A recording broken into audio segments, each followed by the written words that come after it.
Good evening everyone. I hope you are all doing well.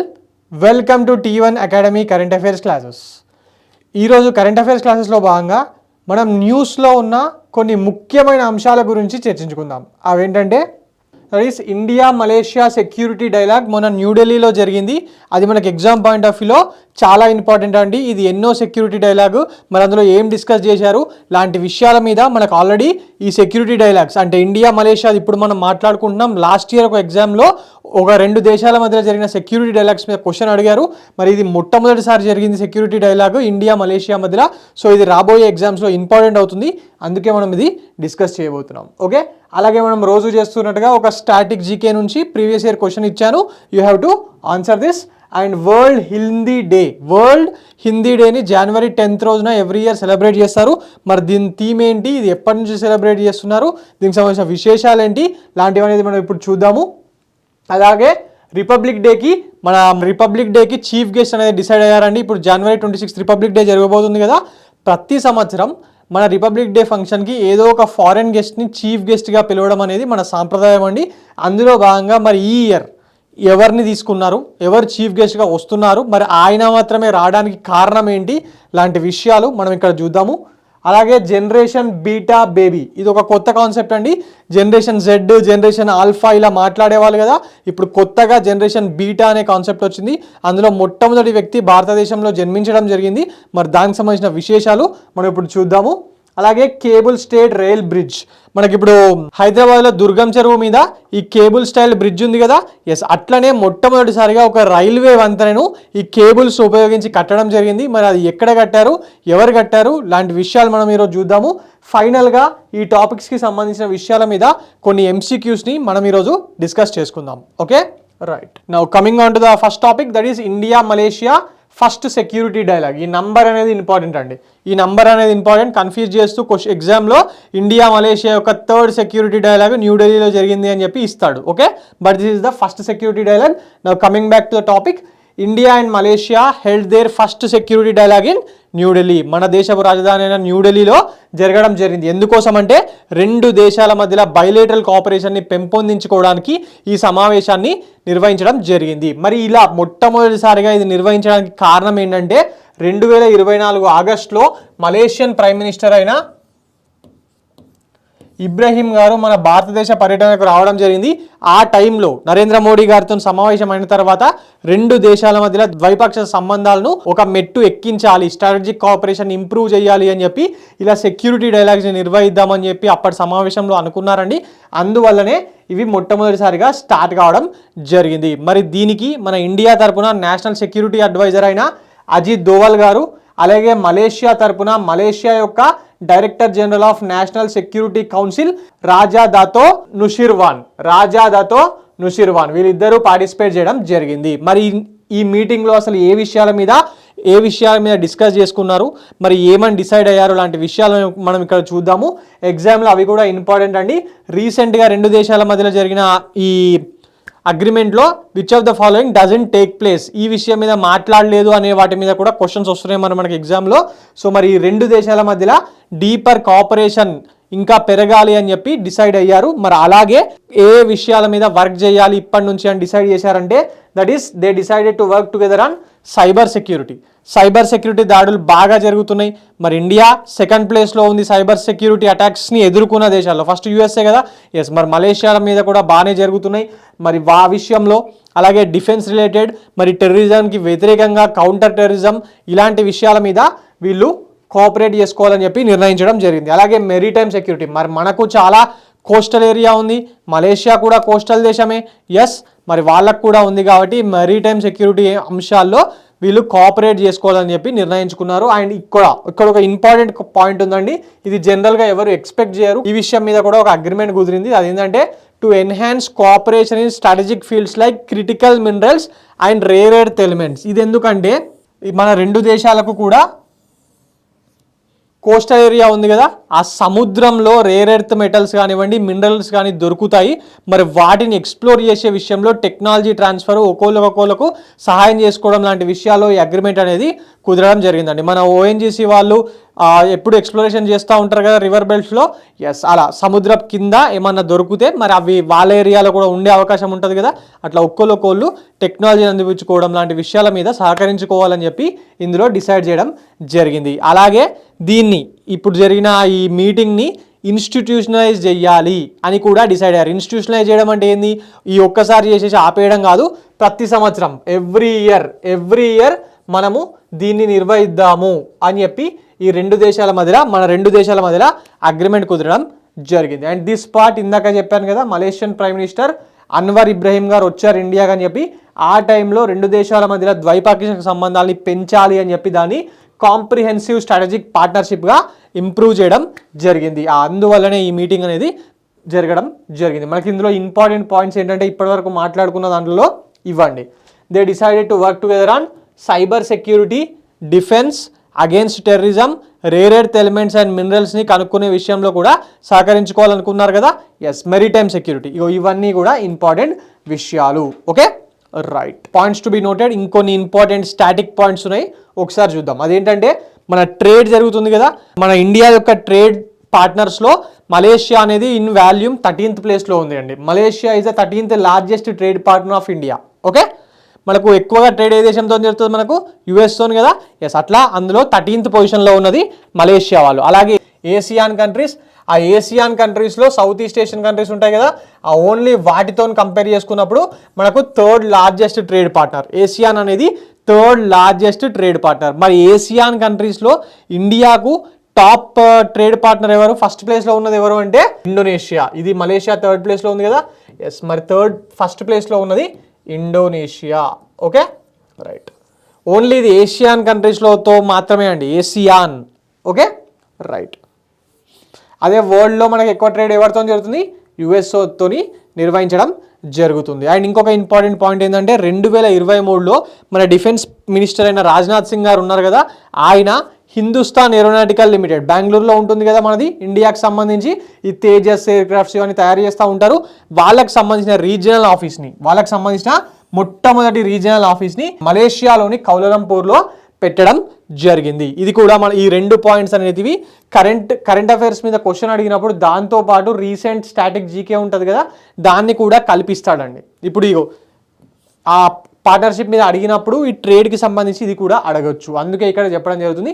ఇంకా basic static GK of Malaysia తీసుకుంటే prime minister ఏమన్నాను, అన్వర్ ఇబ్రహీం. ఇందాక మాట్లాడుకున్నాం కదా, ఎస్, అన్వర్ ఇబ్రహీం. మరి capital Kuala Lumpur, currency is Malaysia ringgit. మన ఇండియన్స్ మలేషియాలో ఉంటారా? ఎస్, ఉంటారండి. ముఖ్యంగా తమిళులు బాగా ఉంటారు మలేషియాలో. ఓకే, మన రజనీకాంత్ గారి మూవీస్ కూడా అక్కడ బాగా నడుస్తూ ఉంటాయి కదా. Yes, now coming back to next topic, that is static GK previous year question. ఇది ఇండియన్ హిస్టరీ సిలబస్. ఏదైనా ఒక ఎగ్జామ్లో ఇండియన్ హిస్టరీ ఉందనుకోండి, దానికి సంబంధించి 100 క్వశ్చన్ పేపర్లు ఉంటే 95 క్వశ్చన్ పేపర్లలో ఈ కాన్సెప్ట్ నుంచి క్వశ్చన్ వస్తుంది. ఈ కాన్సెప్ట్ తెలియకుండా మీరు ప్రిపేర్ అవుతున్నారంటే మీరు ప్రిపేర్ సరిగ్గా కానట్టే అర్థము. దీనికి సంబంధించి నాకు కమెంట్ సెక్షన్లో ఆన్సర్ని ఖచ్చితంగా చెప్పాలండి, ఇది అందరికీ తెలిసి ఉండాలి. Okay, right. Who among the following was associated with the introduction of Ryotwari settlement in India during the British rule? Ryotwari settlement, Mahalwari settlement, ఇవన్నీ వినుంటారు కదా. ఎస్, పర్మనెంట్ సెటిల్మెంట్, ఇవన్నీ వినుంటారు కదా. ఎస్, అందులో రాయట్వారీ సెటిల్మెంట్తో ఇందులో ఎవరు లింక్ అయి ఉన్నారు అని చెప్పి అడుగుతున్నాము. ఫస్ట్ లార్డ్ కార్నివాలిసా, అలెగ్జాండర్ రీడా, Thomas మున్రోనా.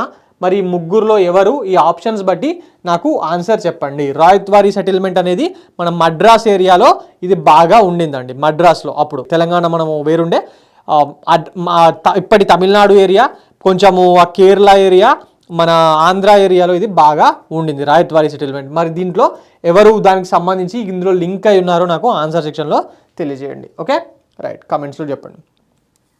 Now coming on to the next topic, that is World Hindi Day. World Hindi Day ni every year January 10th celebrate చేశారండి. నేషనల్ హిందీ డే వేరా, వరల్డ్ హిందీ డే వేరా. హిందీ దివాస్ అది, దాన్ని September 14th రోజు celebrate చేస్తారు. మరి ఇదేమో వరల్డ్ హిందీ డే, అంటే విశ్వ హిందీ దివాస్ అని చెప్పి కూడా అంటారు. విశ్వ హిందీ దివాస్ 10th January.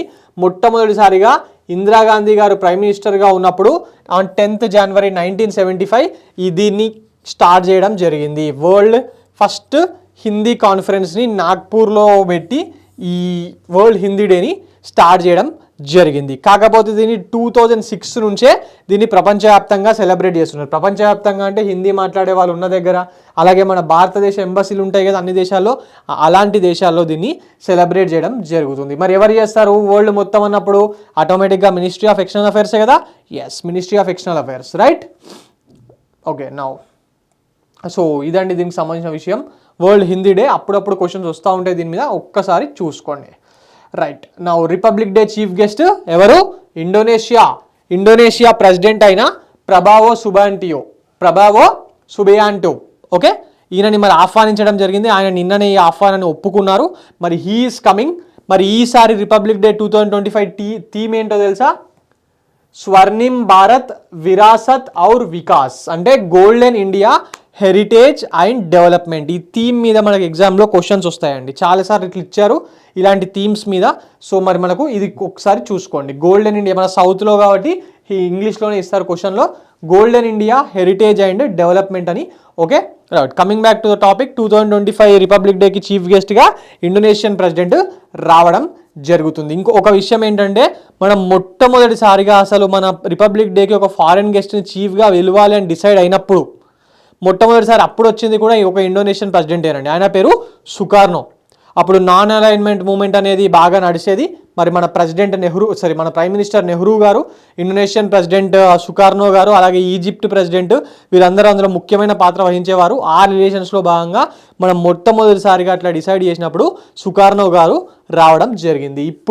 ఇప్పుడు మళ్ళీ ఇండోనేషియన్ ప్రెసిడెంట్ ఒక ఆయన మన దేశానికి ఇలా చీఫ్ గెస్ట్గా రాబోతున్నారు. మరి దీనివల్ల ఏం జరుగుతుందంటే, వచ్చిన తర్వాత చర్చలు జరుగుతాయి కదా చాలా విషయాల మీద. Yes, India Indonesia relations improve కావడము, అలాగే మన ప్రైమ్ మినిస్టర్ గారు యాక్ట్ ఈస్ట్ పాలసీ తీసుకొచ్చారు కదా. ఇంతకుముందు లుక్ ఈస్ట్ పాలసీ ఉండే, దాని తర్వాత ఇప్పుడు అది యాక్ట్ ఈస్ట్ పాలసీ అయింది కదా. ఎస్, దాన్ని ఇంప్రూవ్ చేయడము, అవన్నీ కూడా ఈ విజిట్లో జరుగుతాయి. Okay, right. Key highlights, historical ties ఇండియాకు ఇండోనేషియాకు. ఇందాక నేను చెప్పిన కదా, Indonesia's first president Sukarno was India's first republic day guest in 1950. మనం మొట్టమొదటిసారిగా అలా పిలవడం స్టార్ట్ చేసినప్పుడు వచ్చింది ప్రెసిడెంట్ సుకార్నో గారండి. మరి మనకు ఇండోనేషియాకు 2000 ఏళ్ళ నుంచి కల్చరల్, రిలీజియస్ సంబంధాలు ఉన్నాయి. ముఖ్యంగా హిందూయిజం, బుద్ధిజం, ఇస్లామిక్ ఇన్ఫ్లుయెన్సెస్ అనేటివి ఇండియా నుంచే ఇండోనేషియాకు వెళ్ళాయి. ఇక్కడి నుంచి వెళ్ళిన వాళ్ళే అక్కడ దాన్ని స్ప్రెడ్ చేశారు. అలాగే trade, south east Asian trade శాతవాహనుల కాలంలో కూడా జరిగింది కదా. ఎస్, అప్పుడు ఇండోనేషియా, మలేషియా ఇలాంటి వాటి దేశాలతోనే జరిగింది. మరి ఇవన్నీ కూడా మనకు ఇంపార్టెంట్ అవుతాయి. అలాగే ఇండోనేషియా యొక్క ఫోల్క్ ఆర్ట్, థియేటర్ అండ్ ట్రెడిషన్స్లో రామాయణ అండ్ మహాభారత స్టోరీల యొక్క ఇన్ఫ్లుయెన్స్ అనేది చాలా ఉంటుందట. ఎందుకు ఉంటుందంటే, మరి ఇక్కడ నుంచి వెళ్ళిన వాళ్ళే అక్కడ హిందూయిజంని, బుద్ధిజంని ఇన్ఫ్లుయెన్స్ స్ప్రెడ్ చేశారు కాబట్టి, అందులో ఇవే మేజర్ విషయాలు కాబట్టి మరి రామాయణ మహాభారతకు సంబంధించిన అన్నీ కూడా వాళ్ళ ఫోల్క్ ఆర్ట్లో ఉండడం, వాళ్ళ థియేటర్ ఆర్ట్లో ఉండడం అనేది కామనే కదా. Yes, now coming back to economic relation. Bilateral trade అనేది రెండు దేశాల మధ్యలో $26.69 బిలియన్ ఉందంట. రెండు దేశాల మధ్య ట్రేడ్ అంటే ఇంపోర్ట్స్, ఎక్స్పోర్ట్స్ రెండు కలిపి. మనం ఏం ఇంపోర్ట్ చేసుకుంటాం ఇండోనేషియా నుంచి? వి ఇంపోర్ట్ కోల్. మన దగ్గర చాలా కోల్ ఉంటుంది, బట్ స్టిల్ చేసుకుంటాం, ఎందుకంటే మన ఎలక్ట్రిసిటీ మెయిన్గా అక్కడ నుంచే మనకు వచ్చే ఎలక్ట్రిసిటీ అంతా మ్యాక్సిమం మనం కోల్ ద్వారానే చేస్తాం కదా. ఎస్, అలాగే పామ్ ఆయిల్. రోడ్ మీద మిరపకాయ బజ్జీలు తింటే పామ్ ఆయిల్ వేసే చేస్తాడు కదా. ఎస్, ఇండియాలో పామ్ ఆయిల్ పండించడం అనేది తక్కువ ఉంటుందండి కంపారిటివ్లీ. సో ఈ మలేషియా నుంచి, ఇండోనేషియా నుంచి బాగా మనము ఇంపోర్ట్ చేసుకుంటాం. దానివల్ల డాలర్లు బాగా ఖర్చు అవుతున్నాయని చెప్పి రీసెంట్గానే గవర్నమెంట్ ఆఫ్ ఇండియా ఈ పామ్ ఆయిల్కి సంబంధించి ఒక ఇనిషియేటివ్ని తీసుకోవడం జరిగింది. మరి అలాగే తెలంగాణలో కూడా అలా దాన్ని ఇంప్రూవ్ చేయడానికి కొన్ని ఇన్సెంటివ్స్ని కూడా ప్రకటించారు కదా, national palm oil machine scheme అని చెప్పి. ఎస్, అలాగే కొన్ని రబ్బర్ ప్లాంటేషన్స్ మలేషియా, ఇండోనేషియా నుంచి అక్కడ బాగుంటాయి. మరి అవి రబ్బర్ కూడా అక్కడ నుంచి ఇంపోర్ట్ చేసుకుంటాము. అలాగే పేపర్, ఇవన్నీ కూడా ఇంపోర్ట్ చేసుకోవడం జరిగింది. మనమేం ఎక్స్పోర్ట్ చేస్తామంటే రిఫైన్డ్ పెట్రోలియం ఒకటండి. మనము ఇండియా దగ్గర క్రూడ్ ఆయిల్ ఉండదు, ఇండియా దగ్గర పెట్రోలియం ఉండదు, కానీ మనం ఇంపోర్ట్ చేసుకున్న తర్వాత దాన్ని రిఫైన్ చేస్తారు. గుజరాత్లో చాలా పోర్ట్స్లో వాటిని రిఫైన్ చేసి రిఫైన్డ్ పెట్రోలియంని మనము ఎక్స్పోర్ట్ చేస్తూ ఉంటాము. అట్లా ఇండోనేషియా కూడా మనము రిఫైన్డ్ పెట్రోలియంని ఎక్స్పోర్ట్ చేస్తాము. అలాగే వెహికల్స్, టాటా వాళ్ళు ఉన్నారు కదా. ఎస్, టాటా వాళ్ళు కానివ్వండి, బజాజ్ వాళ్ళు కానివ్వండి, వాళ్ళ వెహికల్స్ని ఇండోనేషియాకు ఎక్స్పోర్ట్ చేస్తూ ఉంటారు. అలాగే telecom equipment, agricultural products, meat, steel ఇవన్నీ కూడా మనము ఎక్స్పోర్ట్ చేస్తాము ఇండోనేషియాకు. Okay, right. Indonesia is India's largest trading partner in ASEAN. ఇందాకే చెప్పాను కదా, Association of South east Asian కంట్రీస్కి మన ఇండియా నుంచి ఏ దేశానికి ఎక్కువగా ట్రేడ్ జరుగుతుంది అంటే ఇండోనేషియాతో జరుగుతుంది. మరి థర్డ్ ఉన్నది మలేషియా, ఇందాక మాట్లాడుకున్నాం కదా.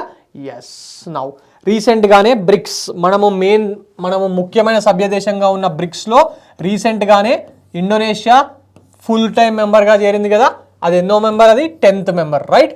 10వ దేశం కదా. మరి దానికి మన సపోర్ట్ ఉండడం జరిగింది. మన సపోర్ట్ వల్లనే ఇండోనేషియా వాళ్ళు బ్రిక్స్ యొక్క మెంబర్గా జాయిన్ కావడం జరిగింది. ఎస్, అక్కడ ఏ ఒక్క దేశము బ్లాక్ చేసినా కూడా చేయడం కుదరదండి. ఫర్ ఎగ్జాంపుల్ టర్కీ దేశము మేము చేరుతామని ఇంట్రెస్ట్ చూపించిన India has block the interest of Turkey in joining BRICS. ఎందుకంటే Turkey always supports Pakistan. Kashmir విషయం అనవసరంగా యుఎన్ఏలో కూడా మాట్లాడుతూ ఉంటుంది అని చెప్పి, పాకిస్తాన్కి సపోర్ట్గా నిలుస్తుంది అని చెప్పి మనము వాళ్ళని బ్రిక్స్లోకి రానివ్వకుండా ఆపేశాము టర్కీని. ఇక్కడ Indonesia Muslim majority country, but we have good relation with Indonesia, అందువల్లనే వాళ్ళని మాత్రము బ్లాక్ చేయలేదు. ఓకే, అలాగే యూఏఈని కానీ ఇలా మనం మంచి రిలేషన్స్ ఉన్న వాటిని ఎప్పుడు బ్లాక్ చేయలేదు, right? Now coming back to the question, next topic, that is India welcomes its first generation beta baby. ఇదేం లేదండి, generation X, generation Y, generation Z, దాని తర్వాత జనరేషన్ ఆల్ఫా, జనరేషన్ బీటా అని చెప్పి ఒక్కొక్క జనరేషన్కి ఒక్కొక్క పేరు పెడుతురు. అట్లా ఇప్పుడు కొత్తగా 2025 నుంచి 2039 మధ్యలో పుట్టబోతున్న పిల్లలు ఉంటారు కదా. ఎస్, వాళ్ళని 2025 నుంచి 2039 మధ్యలో పుట్టబోతున్న పిల్లల్ని జనరేషన్ బీటా అని చెప్పి పిలుస్తున్నారు. మరి అందులో మొన్ననే 2025 జనవరి 1 వచ్చింది కదా. 2025లోకి మొన్ననే ఎంటర్ అయ్యాం. ఇండియాలో మొట్టమొదటి బేబీ మిజోరంలోని ఐజ్వాల్లో జన్మించింది. మరి ఆ పేరేంటంటే ఫ్రాంకీ. మనకి ఇక్కడ ఈ పేరేమో అంత అవసరం లేదండి. బేసిక్గా ఇందులో ఇవి కూడా అడుగుతారా అంటే చెప్పలేమండి, అడగచ్చు. ఎందుకంటే మొన్న మనకి ఎగ్జామ్లో యాపిల్ది కానివ్వండి, అమెజాన్ది కానివ్వండి, సిరి ఇవన్నీ ఉంటాయి కదా, అలెక్సా, సిరి, దాన్ని మ్యాచ్ ద ఫాలోయింగ్ ఏమైనా అడిగిందా లేదా? సో అట్లా generation X, generation Y, generation Z, alpha, beta అని ఇచ్చి సంవత్సరాలని మ్యాచ్ ద ఫాలోయింగ్ ఏమని అడిగినా చెప్పలేమండి. ఎందుకంటే ఇది ట్రెండింగ్లో ఉన్న న్యూస్. ఓకే, ఎవరు అనుకోలేదు సిరి, మన యాపిల్లో వాడే సిరి గురించి, అమెజాన్లో వాడే అలెక్సా గురించి ఎగ్జామ్లో అడుగుతాడని చెప్పి మ్యాచ్ ద ఫాలోయింగ్లో, రైట్? సో ఇక్కడ కూడా అడగచ్చు. ఓకే, సో అందుకోసమే ఇవి ఇవ్వడం జరిగింది. దీనికి జనరేషన్ బీటా అని ఎందుకు పేరు పెట్టారంటే 2025 నుంచి 29 మధ్యలో ఉడుతున్న పిల్లల కంటే they will grow up in a world with advance artificial intelligence, అది రీజన్. మరి ఇది జస్ట్ ఒక్కసారి మీరు ఈ ఏజ్ అందాదా గుర్తుపెట్టుకోవడానికి ప్రయత్నించండి అంతే.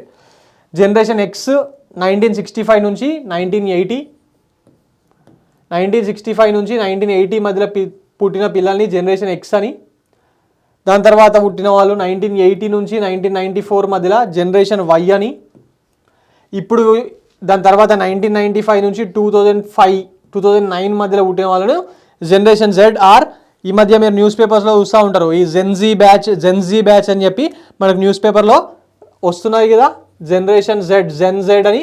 ఎస్, వాళ్ళు 1995 నుంచి 2009 మధ్య పుట్టిన వాళ్ళండి. ఇప్పుడు వీళ్ళు యూత్లో ఉన్నారు కదా, అందుకే వీళ్ళ మీ గురించి జనరేషన్ జెడ్ అని చెప్పి వస్తున్నాయి న్యూస్లో. Okay, right. Now generation Z తర్వాత 2010 to 2024 మధ్యలో పుట్టిన వాళ్ళని జనరేషన్ ఆల్ఫా అని, మరి 2025 నుంచి 2039 మధ్యలో పుట్టిన వాళ్ళని జనరేషన్ బీటా అని చెప్పి పిలుస్తున్నారు. Okay, right. జనరేషన్ వైని మిలీనియన్స్ అని కూడా అంటారండి. ఎందుకంటే వీళ్ళు these are the first generation to come up to the age in the new millennium అంటే 2000 వచ్చేసరికి కొత్తగా వయసులోకి వచ్చిన జనరేషన్ వీళ్ళే కదా. ఎస్, అందుకోసం వీళ్ళని న్యూ మిలీనియన్స్ అని కూడా పిలుస్తూ ఉంటారు, right? Now coming on to the next topic, India's first cable stayed rail bridge. ఇది చూస్తున్నారు కదా, మన దుర్గం చెరువులో ఉన్నట్టే ఉంది కదా. ఎస్, అదేమో రోడ్ బ్రిడ్జ్, దేశంలో మస్తున్నాయి. ఇది మాత్రం రైల్వే వంతెన అండి. ఇది రైల్వే వంతెన మన దేశంలో మొట్టమొదటిసారిగా కట్టిరు. దాన్ని అంజీకాడ్ బ్రిడ్జ్ అంటారు. అంజీకాడ్ బ్రిడ్జ్ జమ్మూ అండ్ కాశ్మీర్లో ఉంది. మరి మనకు మొట్టమొదటిసారిగా ఏదైనా జరిగితే మన దేశంలో వాటి మీద క్వశ్చన్స్ వస్తున్నాయి కదా ఎగ్జామ్లో, సో అందుకోసం ఇది మనకు ఇంపార్టెంట్ అవుతుంది. Indian Railways newly completed Anji Khad bridge, the country's first cable stayed railway bridge. ఎక్కడ? జమ్మూ అండ్ కాశ్మీర్లోని రియాసీ డిస్టిక్లో దీన్ని కట్టడం జరిగింది. బేసికలీ ఇది ఉదంపూర్, శ్రీనగర్, బారాముల్లా రైల్వే లింక్ ఉంటుంది కదా, ఆ ప్రాజెక్ట్లో భాగంగా ఇది కూడా వస్తుందంట. ఇది కట్టడం వల్ల జమ్మూకు శ్రీనగర్కి డిస్టెన్స్ అనేది చాలా చాలా తగ్గుతుంది అని చెప్పడం జరుగుతుంది. సో దట్ కనెక్టివిటీ పెరుగుతుంది, మరి ఎకనామిక్ గ్రోత్ కూడా కాశ్మీర్లో పెరిగి తీవ్రవాదం అనేది తగ్గడానికి, అంతరించిపోవడానికి ఇలాంటి ఇన్ఫ్రాస్ట్రక్చర్ ఫెసిలిటీస్ అనేవి హెల్ప్ అవుతాయి. Okay right. మరి అలాగే ఇది భారతదేశంలో అత్యంత ఎత్తులో కట్టిన రెండవ రైల్వే బ్రిడ్జ్. ఎందుకంటే ఫస్ట్ది చినాబ్ బ్రిడ్జ్ ఉంది కదా, వరల్డ్ రికార్డ్ అది, దాన్ని 359 మీటర్స్ హైట్లో కట్టారు, అది చినాబ్ బ్రిడ్జ్, అది ఫస్ట్ హైయెస్ట్ ఇండియాలో. మరి సెకండ్ ఏమో ఇది 331 మీటర్స్ హైట్లో కట్టడం జరిగింది. ఎంత హైట్ మీటర్స్ అవసరం లేదు కానీ సెకండ్ హైయెస్ట్ అని చెప్పి గుర్తుపెట్టుకుంటే సరిపోతుంది. Okay right. Jammu and region and Kashmir వ్యాలీకి కనెక్టివిటీ పెంచుతుందని మనం ఆల్రెడీ మాట్లాడుకున్నాం. ఎస్, ఇది కంప్లీట్ అయిన తర్వాత ఢిల్లీ నుంచి కాశ్మీర్ వరకు ఒక వందే భారత్ రైలుని స్టార్ట్ చేయాలని రైల్వే వాళ్ళు ప్రయత్నిస్తున్నారు. మరి జనవరి 2025లో ప్రైమ్ మినిస్టర్ నరేంద్ర మోడీ గారు దీన్ని స్టార్ట్ చేయబోతున్నారని చెప్పి మనకు ఇన్ఫర్మేషన్ వస్తుంది. Okay right. Now coming on to the next topic, MCQs. First question చూద్దాం. Martin Guptill who recently announced his retirement is associated with which sport? Martin Guptill cricket చూస్తారా? ఏ దేశానికి సంబంధించిన ప్లేయర్ అయినా? న్యూజిలాండ్ కదా. Yes, Martin Guptill is from New Zealand. మరి ఈయన రీసెంట్గానే రిటైర్ కావడం జరిగింది. మరి ఈయన క్రికెట్కి సంబంధించిన వాడు. ఓకే, రగ్బీ అని ఎందుకు ఇచ్చానంటే న్యూజిలాండ్లో రగ్బీ చాలా ఫేమస్ స్పోర్ట్ అండి. Coming on to the next question, statement based అండి. సో ఫస్ట్ చూద్దాం. Consider the following statements regarding the eShram portal. EShram portal గురించి ఎప్పుడన్నా విన్నారా? మనం ఇక్కడ వినకపోయి ఉంటే ఫ్రెషర్స్, ఇక్కడ చూద్దాం దాని గురించి. Statement 1, the eShram portal is a flagship program for organised work force. EShram portal అనేది ఆర్గనైజ్డ్ వర్క్ ఫోర్స్ కోసమా అంటే సాఫ్ట్వేర్ జాబ్ చేసేటోళ్ళకు, గవర్నమెంట్ జాబ్ చేసేటోళ్ళ కోసమా? ఇది కాదు కదా. అనార్గనైజ్డ్ వర్క్ ఫోర్స్ యొక్క అనార్గనైజ్డ్ సెక్టార్లో పనిచేసే వాళ్ళ వెల్ఫేర్ని చూడడానికి ఈశ్రమ్ పోర్టల్ అనే దాన్ని తీసుకురావడం జరిగింది. మరి ఎవరు తీసుకొచ్చారు? ఈశ్రమ్ పోర్టల్ అన్ఆర్గనైజ్డ్ వర్కర్స్ అంటున్నాను. ఎవరు అవుతారు? మినిస్టర్ ఫర్ లేబర్ కదా, లేబర్ మినిస్ట్రీ కదా. ఎస్, సో ఫస్ట్ స్టేట్మెంట్ తప్పు. సెకండ్ స్టేట్మెంట్ చూద్దాం. Statement 2, the eShram portal was launched on 26 August 2021 by the ministry of labour and employment. Yes, 2021లో దీన్ని minister for labour and employment వాళ్ళు తీసుకురావడం జరిగింది. So first statement wrong, second statement correct. మరి ఏమవుతుంది? Only statement 2 is the correct answer అండి. Right.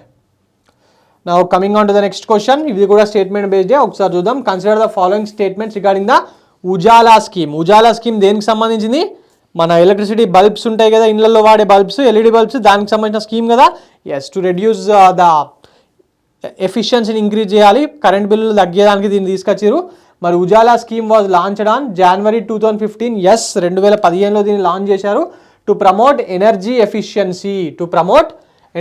Efficiency by replacing incandescent lamp. ఇంతకుముందు మన నార్మల్ ఇళ్ళల్లో ట్యూబ్లెట్ ఉంటుండే కదా, వీటిని, మరియు అలాగే ఈ కాంపాక్ట్ ఫ్లోరోసెంట్ ల్యాంప్స్ ఉంటుండే, వాటి ప్లేస్లో LED బల్బులు తీసుకురావడానికి దీన్ని తీసుకురావడం జరిగింది. ఈ ఉజాలా స్కీమ్ అనే దాన్ని తీసుకురావడం జరిగింది. సో ఈ ఫస్ట్ స్టేట్మెంట్ అనేది కరెక్టేనండి.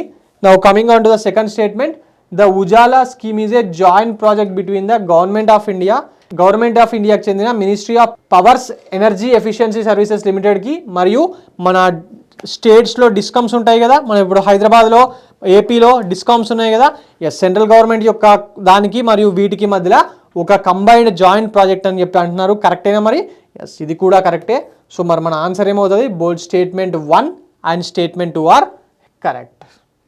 సో ఇదండి ఈరోజు current affairs. For more current affairs like this, please visit T1 Academy and also do subscribe our channel T1 Academy. Thank you.